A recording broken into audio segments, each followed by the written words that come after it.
I'm here with Mark Martin at the Duke Studios. He's a founder and an art buyer for the Made in Leeds store. So Mark, what is your contribution to the store? I'm one of the owners of the Made in Leeds project, and currently at the moment we've got the store in Trinity, which is kind of the biggest thing we've got going on at the moment, and I art buy for that store as well as general running of it. So why did you choose to get involved in the Made in Leeds project? I've been in the city for quite a few years now, and I'm always absolutely astonished by the level of talent and skill in what people are making around, but it's not always kind of seen, or it doesn't always have like a voice either to kind of showcase and have that represented. So when we started talking about Made in Leeds, it was just a really exciting opportunity to put all of that talent out more into the public eye. What are you trying to achieve in the Made in Leeds store? Trying to prove a point that even in Trinity, alongside such massive high street names like Topshop and River Island, that there is a market for locally made and designed product. And like I say, like as far as ambitions for Made in Leeds, like we want people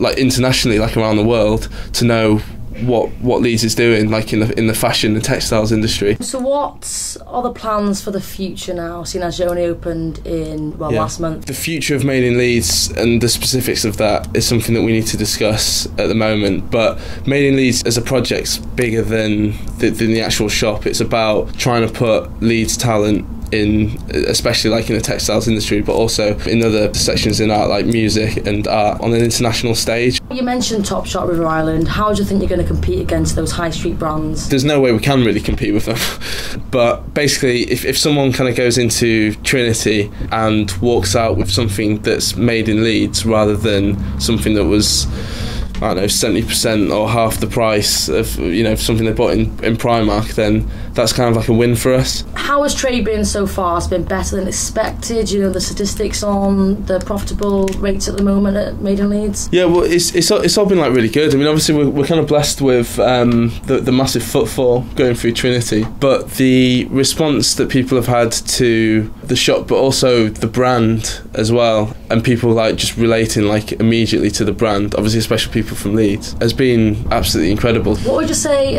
the Made in Leeds store was inspired by, or what inspired you to get involved? I guess just being in the creative community in Leeds.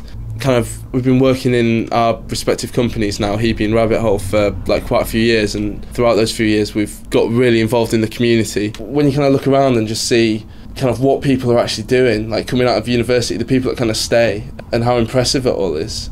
I read in an article about there were some designers who have designed clothes for celebrities in the past. Do you think those designers that got involved at all would help promote the Made in Leeds? Definitely gives it like a credibility in the sense that not only are these artists, they're from Leeds and they make in Leeds, and it's so successful that celebrities like Catherine Kelly and this is James Stewart we're talking about, basically, like his dresses have been on quite a few celebrities. He's had this appreciation of like where he's from, and that he wants to support Made in Leeds back as well. So he wants to kind of be involved in that way, that be fine on his own, but it's kind of a project that inspires people to get in, because they kind of feel like it is important to have this identity for the city that is of producers of quality fashion and design.